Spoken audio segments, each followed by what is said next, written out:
Frank Lloyd Wright's adult home was in Spring Green, Wisconsin, 1 hour west of Madison.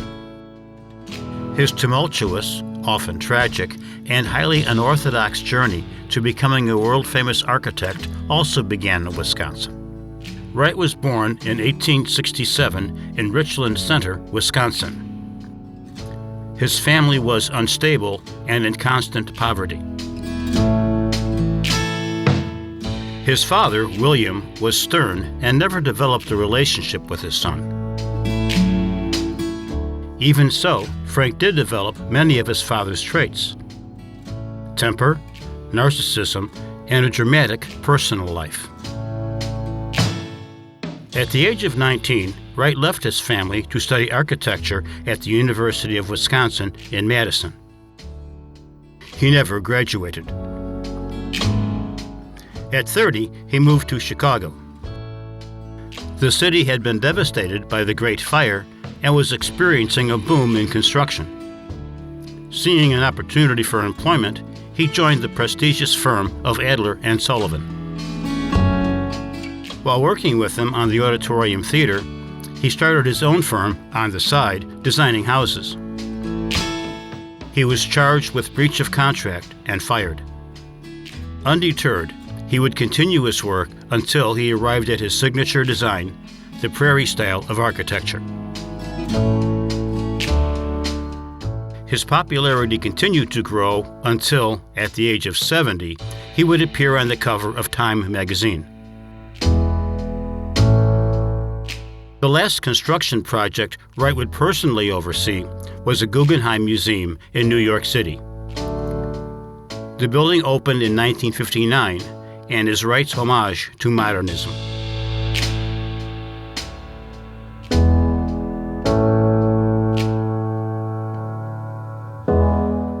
Frank Lloyd Wright's last design before his death was Circular Sun House in Arizona.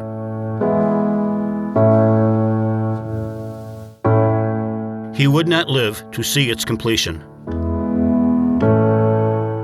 He died in 1959 at the age of 91.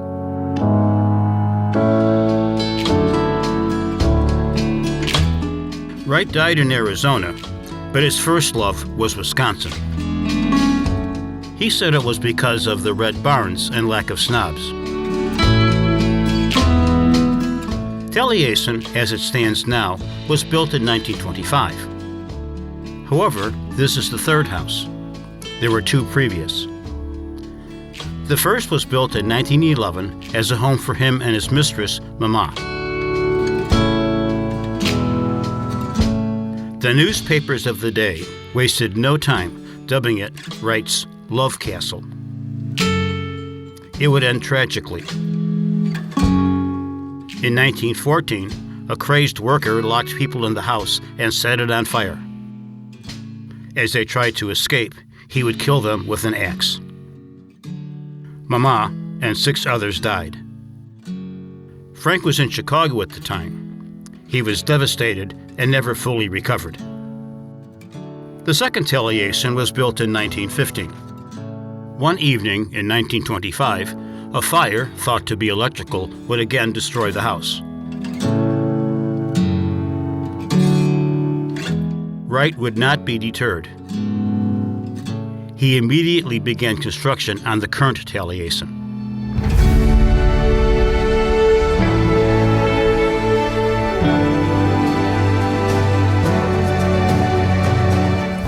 The home is 36,000 square feet.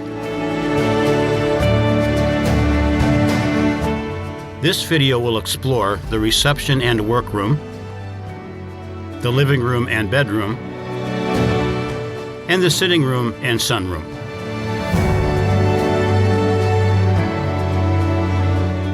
This is the visitor center. While it now serves as a gift shop, it was originally a restaurant designed by Wright.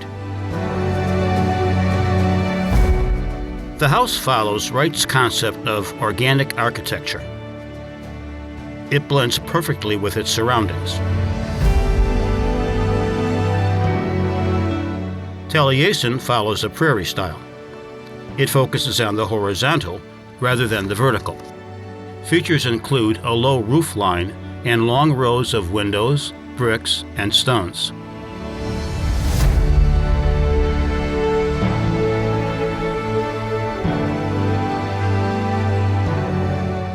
The first areas are the reception and workrooms. When entering, visitors would be greeted with clean horizontal lines.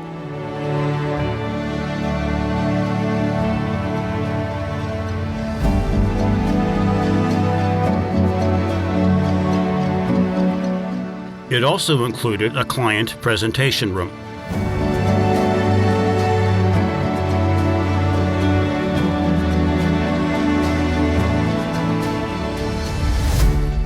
The workroom is where Wright would hold his classes.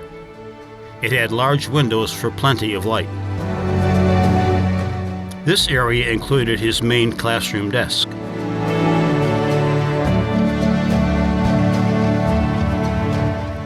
The fireplace was a favorite place for discussions with his apprentices.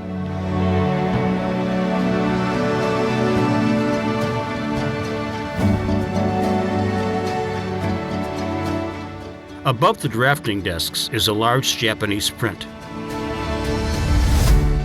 Frank had a deep love and knowledge of Japanese culture and art.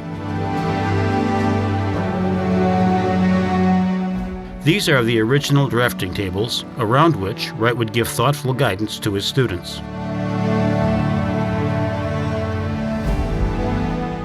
The next areas are the living room and bedroom.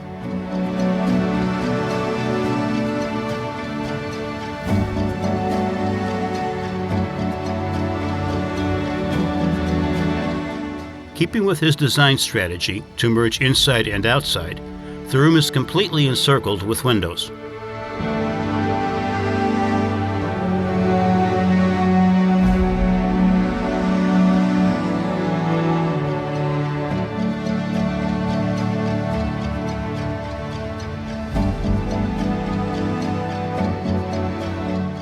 One reason the living room is so large is that Frank would often host parties and concerts.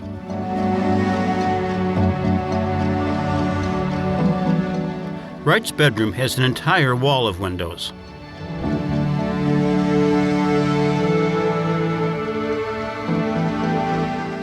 It also features a large Japanese wall print.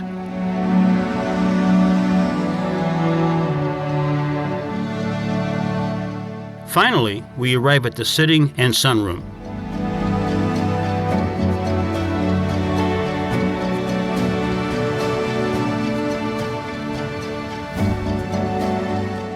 The windows open to a large terrace.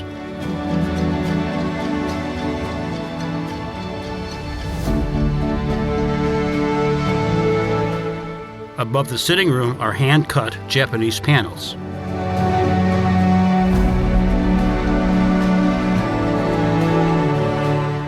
Across from the sitting room is the sunroom.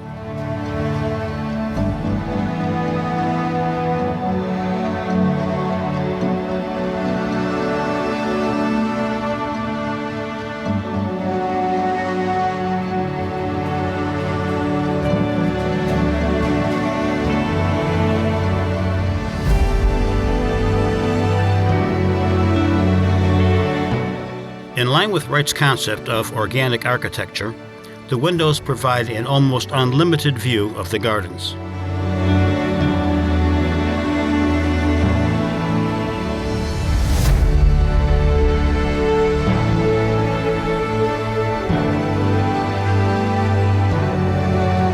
Living in a home so directly tied with nature brought him great peace and joy.